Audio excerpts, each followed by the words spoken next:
นี่ยังโอ้ปาโถมีเงินอีกเนาะอ่านออกว่าอ่านว่าอย่างไรนี้อ่านบ้างดูเพราะว่าเราเบาเอาให้เจ้า20,000ให้เราเอาให้เจ้า40,000เหมือนเนาะแล้วก็ให้พอเจ้า100,000เนาะมันเดือนเท่าไรบาทเนี่ยจากมันนั้น4 5 6 7 8 9 10ล้านหนึ่ง11 12 13 14 15 6 7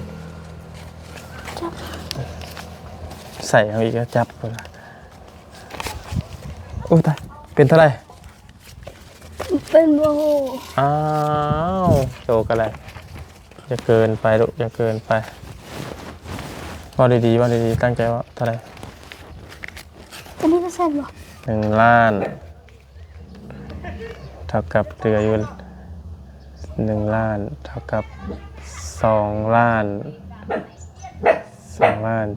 775,000เนาะถือว่าจะดีแม่แต่เนาะนี่1,000,000 1 2 3 4 5 6 7 8นี่แหละถ้ากระบางผู้ใหญ่จะดีเพิ่นผากมาให้ระบาวผากมาเพิ่มให้ระบาว1,500พี่น้องมันได้อยู่900,000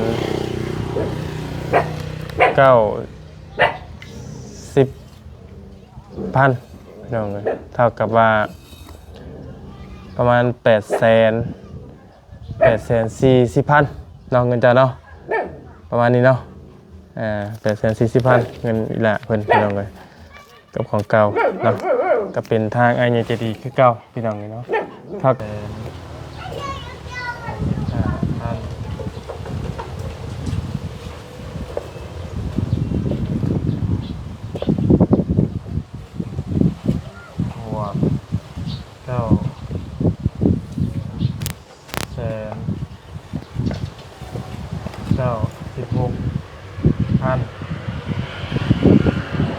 2,806,000เลยพี่น้องเด้อเงินจ้าดูเด้อใครมาถามนี่2,806,000เลยเด้อมาให้ลูกให้หลานขอให้สุขภาพแข็งแรงความเจ็บอย่าได้บ่ใครปรารถนาสิ่งใดขอให้ได้สิ่งนั้นขอให้ร่ำรวยเด้อสาธุ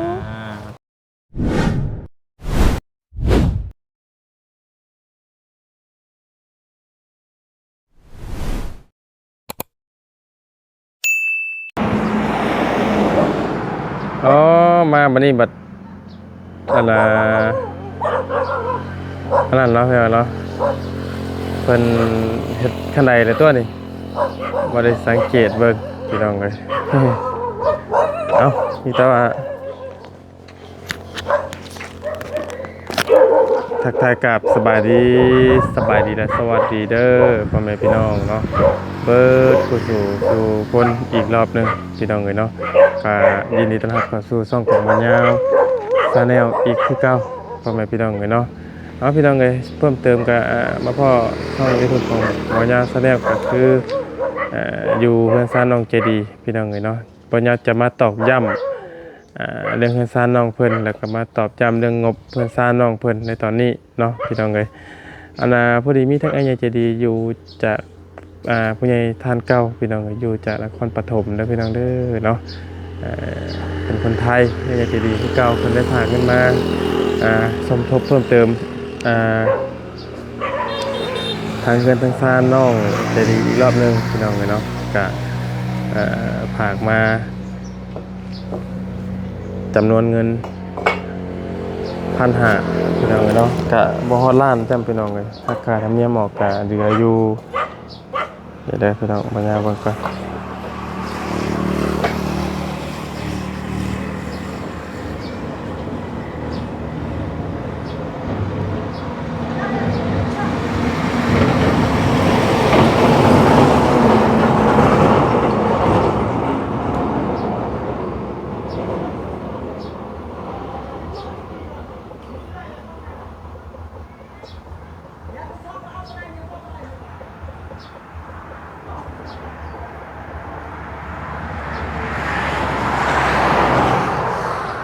เลยพี่น้องก็คือเหลืออยู่996,000เนาะก็คือทางไอเพิ่นส่งมาเพิ่มเติมนี่พี่น้องเลยเนาะก็บ่เป็นหัวสำหรับพี่น้องก็น่าจะถ้าว่าได้เป็นจำหัวล้านหนึงก็คือจะดีพี่น้องเลยเนาะเอ้าพี่น้องเลยเดี๋ยวมาแจ้งข่าวดีน้องเพิ่นอีกรอบหนึงนั่นแหละทางน้องเพิ่นจีนับเงินเป็นบ่พี่น้องเดี๋ยวว่าจะให้น้องเพิ่นนับอีกเนาะเพราะว่าทางน้องเพิ่นก็คือฮู้กันนั่นแหละพี่น้องก็ปั๊มๆเปอๆอยู่พี่น้องสำหรับน้องเจดีก็อยู่พี่น้องแต่กระบะน้องเพิ่นอยู่เนาะเอ้าน้องเพิ่นบ่ได้ไปโรงเรียนพี่น้องก็ว่าจิ้มหัวพี่น้องเนาะก็สิบ่รบกวนน้องเพิ่นละคลิปนี้ก็สิเป็นให้น้องเพิ่นไปพักผ่อนนอนเนาะเอาก่อนอื่นก็ขอขอบคุณทั้งเจดีเด้ออ้ายเด้อเจดีมีแฮงก็เจ็บป่วยได้ก็ไข้บ่ให้มีขอให้ร่ำให้ด้วยเนาะขอให้สุขภาพร่างกายแข็งแรงนะอ้ายเด้อเนาะว่าจะเดินทางไปไสมาไสก็ขอให้ตลอดปลอดภัยพร้อมครอบครัวของอ้ายเนาะนอนรับก็ขอได้เงินหมื่นนอนตื่นก็ขอได้เงินแสนนะอ้ายเด้อเป็นมือมาให้ได้แก้มันในโซ่โทษให้อย่าได้มาเบียดแต่เครียดจังได๋อย่าได้มาพาเด้อเนาะเอาสำหรับคลิปนี้ก็ถ้าผิดพลาดประการใดน้องก็ต้องขอโทษและขออภัย FC เบิดทุกคนเนาะมีแต่ว่าก็ทักทายสบายดีทั้งน้องเพิ่นต่อพี่น้องเนาะเลยก็คือช่วงนี้มันจะแดดๆพี่น้องกันเนาะก็น้องเพิ่นก็ยังบ่ได้เฮ็ดหยังเนาะปั๊บปุ๊บปั๊บลองเฮ้ยไปดีเด้อครับบ่นะครับนอนจังโมงเมื่อคืนนอนจังโมงเมื่อคืนนี่คือจากนอนฮะนอนอยู่ไสน้องโรงงานในเก่าบ่นอนโรงเรียนพอเราไปใช้ซาลืมอีกเลยโอ้ยเนาะละเมยน้ำเจ้ากินบ่ขนมกินอีกบ่ขนมนี่เอากินบ่กินขนมบ่ว้ายมากินบ่ลูกเอาตัวนี้ก่อนแต่ว่าตัวจะว่าแกะเลย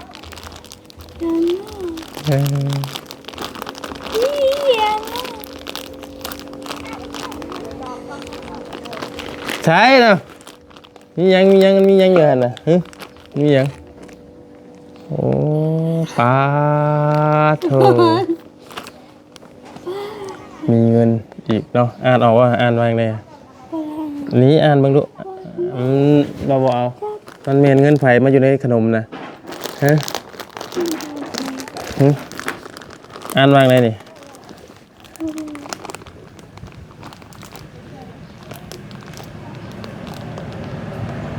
โอ้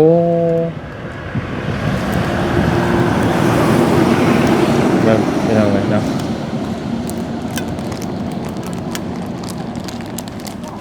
คือสิบ่ฮู้ยังไปเหมือนนะเปล่า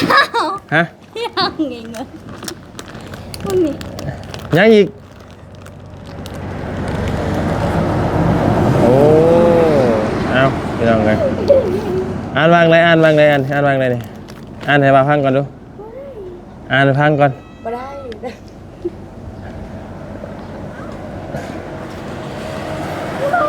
อ้าวนี่นะนี่พี่น้องเลยเนาะบ่ได้ได้เนาะจะไปโรงเรียนเจ้าเขียนชื่อเจ้าของเลยได้ซะอ่านว่าได้ซะนี่โอ้ใจเอ้ยเมื่อเจ้าได้ค่อยว่าหยังก็บ่ฮู้เนาะถามหยังก็บ่ฮู้ไว้เลยก็คือชื่อเจ้าเองเจ้าก็สิอ่านบ่ออกบ่รู้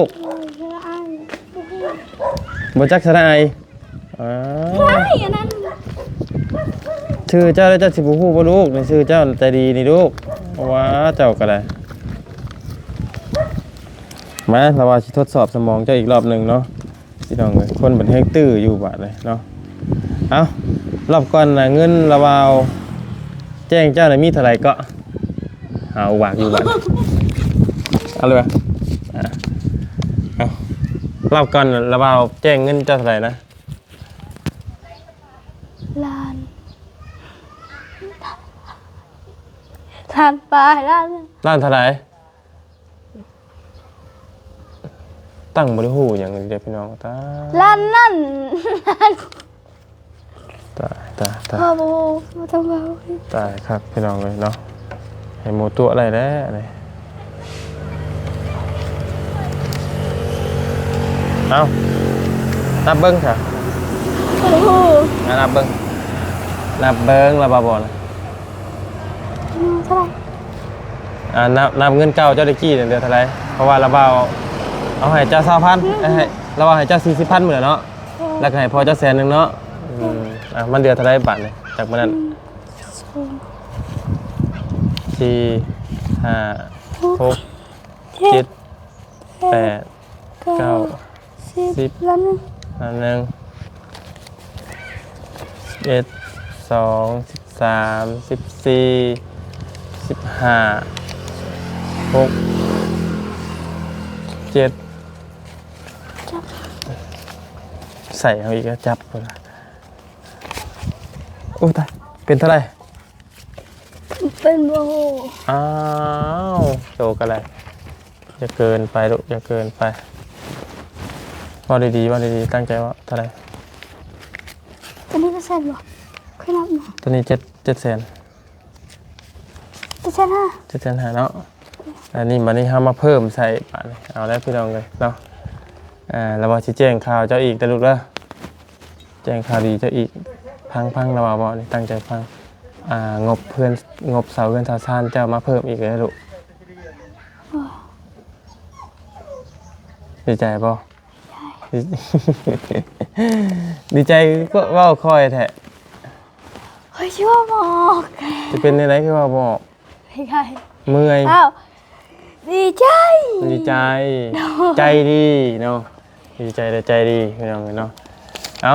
แล้ววันนี้มาแจ้งงบน้องเพิ่นอีกรอบนึงพี่น้องพอดีอันน่ะเงินน้ำระบาวนี่มีอยู่ล้านเนาะตัวนี้เนี่ยมีอยู่ล้าน800,000เนาะล้าน800,000ล้าน850,000บ่เดี๋ยวนี้พี่น้อง ร้าน เบิ่ ที่ ง เชียร์ให้ฉัน แม่นบ่เบิ่งว่านับเบิ่งก่อน1 2 3 4 5 6 7 8 800,000 50,000พี่น้องกันเนาะและมาบวกใส่อีก900,000พี่น้องกันเนาะบวกใส่990,000อีกพี่น้องกันเนาะก็คือเดี๋ยว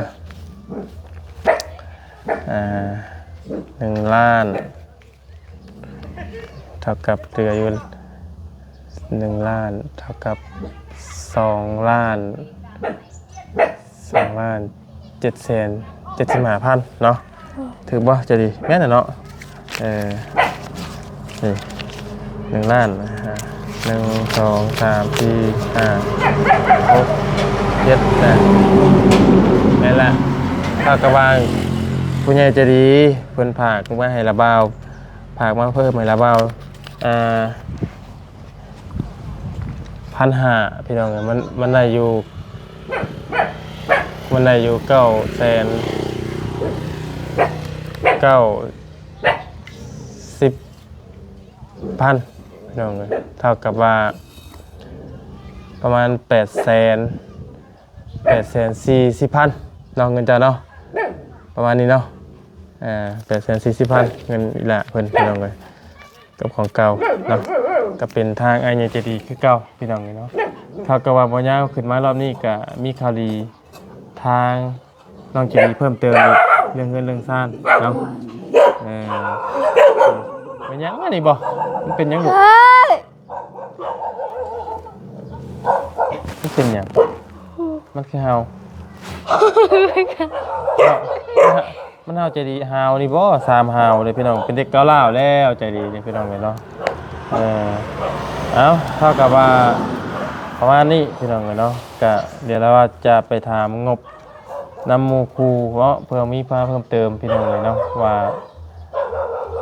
มีมาคือกันบ่หรือว่าแนวใดพี่น้องเอ้ยถ้ามีมาแล้วก็ถือว่าเป็นการดีถ้าบ่มีก็แม่นพี่น้องเพิ่นอยากส่งมาเพิ่มเติมหรือว่าส่งมาสมทบให้น้องเพิ่นอีกก็ได้เด้อพี่น้องเด้อเนาะสำหรับเพื่อนซานน้องใจดีพี่น้องเนาะก็คือจังหวัดยาวมีอยู่ประมาณ2ล้าน840,000เด้อพี่น้องเด้อเนาะเดี๋ยว46ก็ได้พี่น้องเอ้ยปลายมัน 6,000 กิพี่น้องเอ้ยเนาะเอาดีอกดีใจแท้น้องเพิ่นหลายๆเนาะก็เก็บเล็กเก็บหน่อยเก็บหาเก็บ10นะลูกเนาะได้ทำได้เอาทำนั้นเนาะและบ่ยาวก็อยากขอความคิดเห็นจากพี่น้อง FC บัดกุศลทุกคนพี่น้องเอ้ยว่าเรื่องเรื่องเซานี่สิเอาในราคาสิเอาต้นจากต้น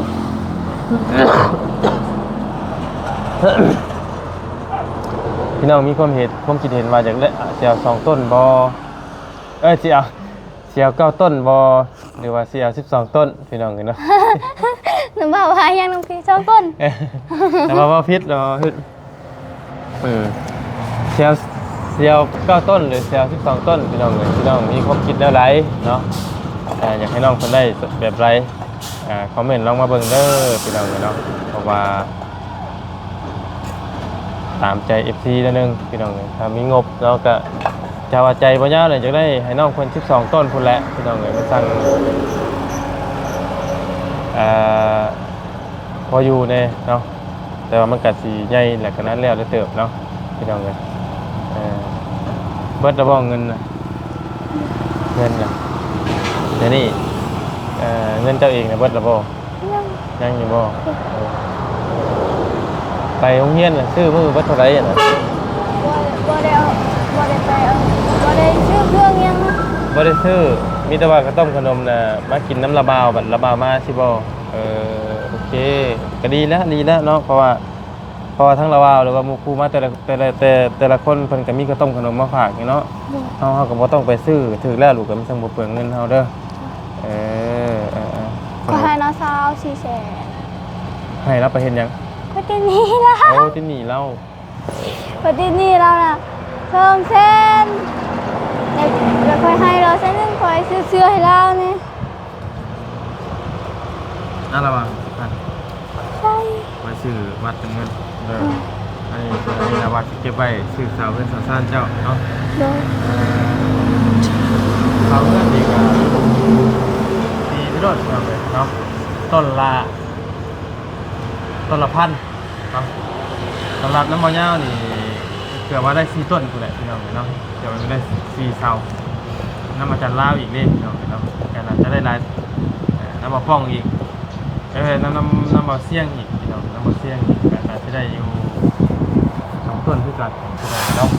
เสานี่น่าจะได้อยู่พี่น้องกับเสาเขารวมกันแหละเขาเสียวเสาอย่างพี่น้องเพื่อนเสียวเสาดินบอกหรือว่าเสียวเสาไม้สั่งมาคุยกันอีกรอบนึงพี่น้องสำหรับงบเพื่อนแฟนน้องจะดีเนาะแล้วเขาจะเอามาให้พี่น้องคนเห็นก้อนคนเห็นก้อนแหละเพื่อที่พี่น้องคนซอยน้องเพิ่มเติมเข้ามาเนาะและเพื่อนจังได้เห็นมาเฮานี่ไม่ได้เอาเงินไปซื้อเปล่ายังว่าเขาก็ได้เสามาเพื่อนสั้นน้องเพื่อนเนาะพี่น้องเลยเอากะประมาณนี้แหละพี่น้องเลยเนาะการดีบอกดีใจแค่นี้นะในลูกก็ตั้งว่ายังจะไม่ได้เคยยินไม่ได้ยินถ้ามูคูตัวไปใช้ในการก็สิได้อยู่พี่น้องจะดีเนาะ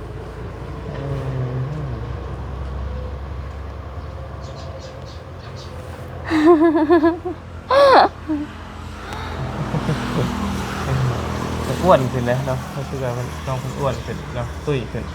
มีสีมีสันมีเนื้อมีหนังขึ้นนะเนาะโอ้น้องสีดอกเข้เนี่ยสิมาง่ายป่น้องพี่น้องเลยมันทำเพื่อจะสิมาบ่เพื่อไปจดเพื่อไปถ่ายรูปพี่น้องเนาะเพิ่นไปเฮ็ดไปสมนุครัวมาเพิ่งบ่รู้โอ้เพิ่งออกรถใหม่บ่รู้บ่ก็รถได้ซื้อบ่ได้บ่ออกรถใหม่บ่เพิ่งงามเลย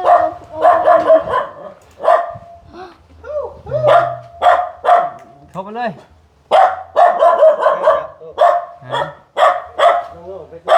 เด้ น้องมันก็ไปโรงเรียนแล้วเนาะเดี๋ยวใจดีนะ ต้องจะดีบ่ได้ไปบ่ล่ะ เป็นใคร เป็นไข้ โอ้มียากินแล้วบ่ เรียบร้อยแล้วถ้าอยู่บ่อันน่ะบ่แค่ยาเนาะพี่น้อง น้องต้องมีเพิ่นไปใส่อ่ะ ผมมีการลงที่โปนละ เอ้าตาสีดอกแค่ก็บ่อยู่ดิ เอาไปน้ำกันนั่นแหละเป็นเฮ็ดใบสมนุครั่วพี่น้องเลยเนาะไปยาแล้วไปอยู่ก็ว่าน้ำพุนั่นแหละพี่น้องเลยเอาไม่ใช่โอ้ยเนาะมันเฮาพอน้องจะดีป่ะแม่นเนาะ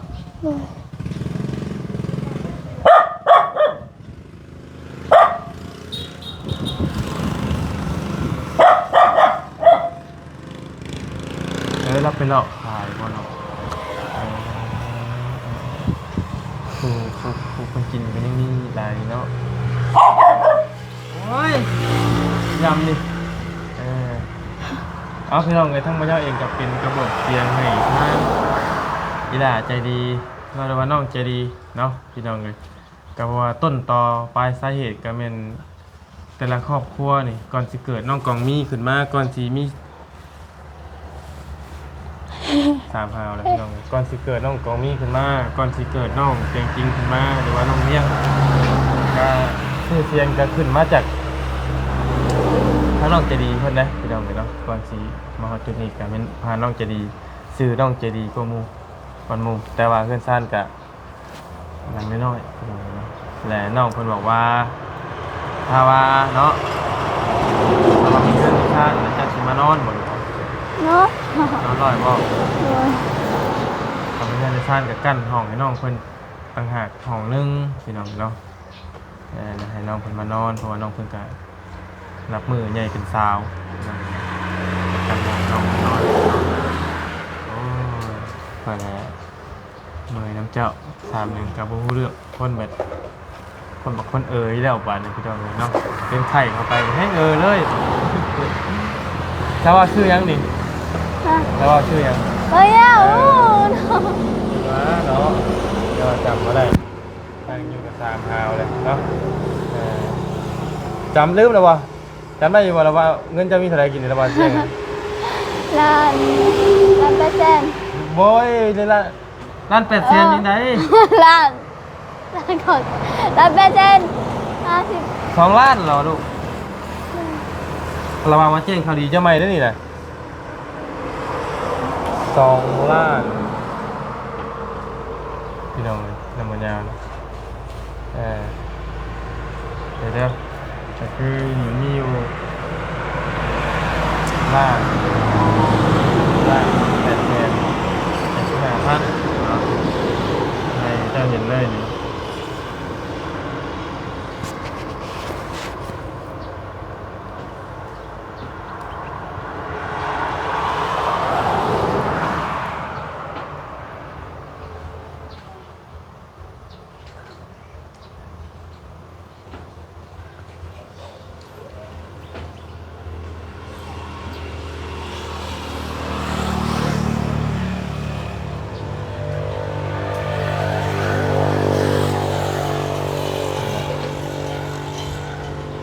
เนาะใส่เงินน้องกระเทินก่อนเนาะอันนี้ล้านแล้วก็ล้าน8 แสนที่5ล้าน8 แสน85,000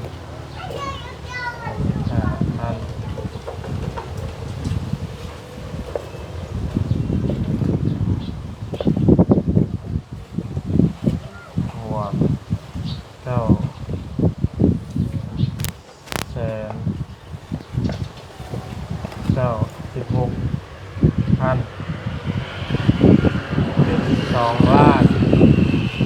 8 แสน6,000เดี๋ยวพี่น้องเด้อเงินจ่ายแล้วดูเด้อใครมาถามนี่2 ล้าน8 แสน46,000นะลูกเด้อ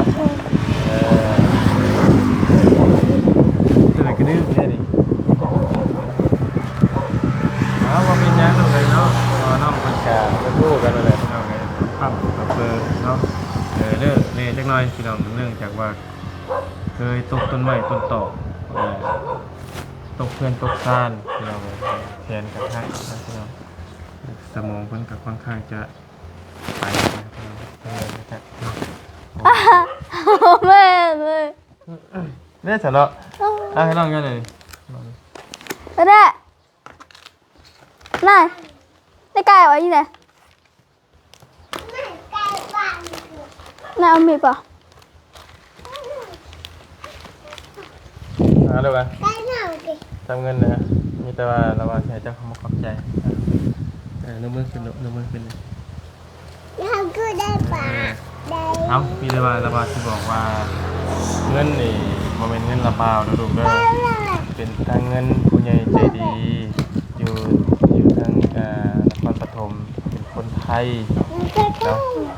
คนผากมา2เทื่อนี่แล้วเนาะเทื่อนี่ก็100เนาะแต่ว่ารอบที่แล้วเนี่ยเงินลงพี่น้องรอบนี้เงินขึ้นแต่รายเพิ่มขึ้นมานิดนึงเป็นทั้งผู้ใหญ่ใจดีที่เก่าและมีทั้งพระอาจารย์ได้ดูเด้อพระอาจารย์อยู่ฝั่งไทยเนาะที่เพิ่นฝากมาตอนนั้น 2,000 บาทแต่ว่า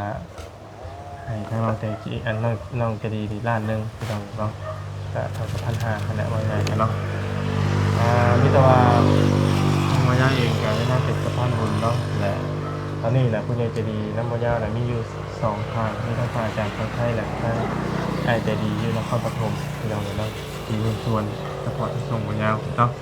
ให้ทั้งอีหลาใจดีเนาะฝากขอบคุณทางอ้ายใจดีอยู่นครปฐมนี่อวยพรให้เพิ่นอยู่ดีมีแรงสุขภาพร่างกายแข็งแรงนี่ลูกก็คือบอกคือจักเคยเว้าแล้วลูก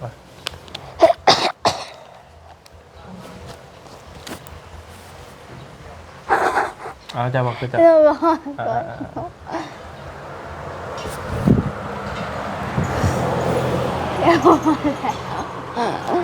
เอาบ่ลูกว่าบ่ ขอบคุ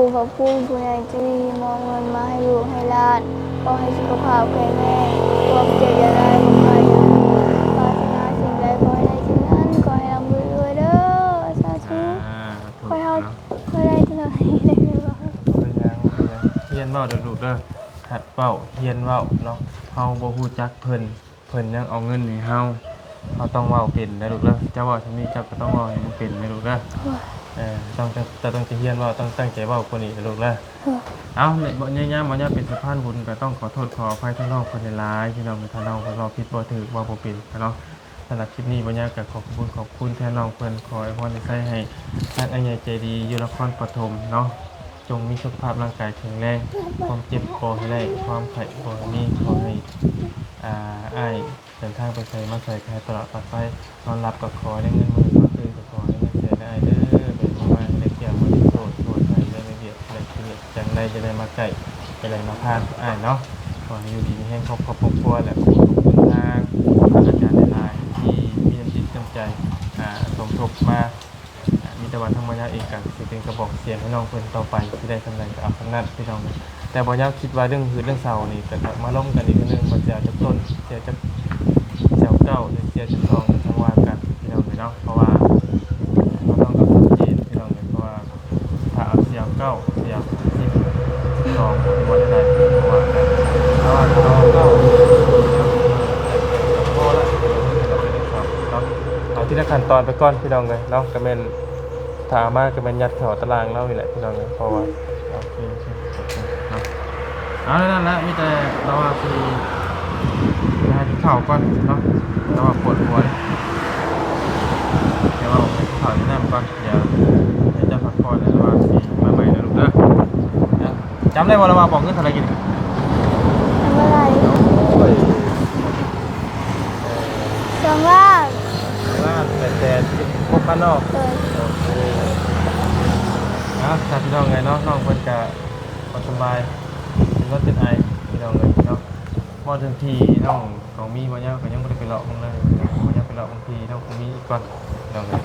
เดี๋ยวสบายดีลูกสบายดี ไปดีไม่ได้เลยดูสิโอเคพี่น้องเลยเนาะกะ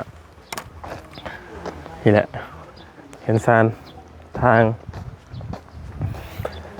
น้องของมีตัวนี้ปรับที่ปรับทางนี่จักสิแม่นเท่าไหร่พี่น้องเอ้ยเจ้าของตัวเพิ่นก็บ่อยู่เนาะสิได้กกม่วงได้ค่อย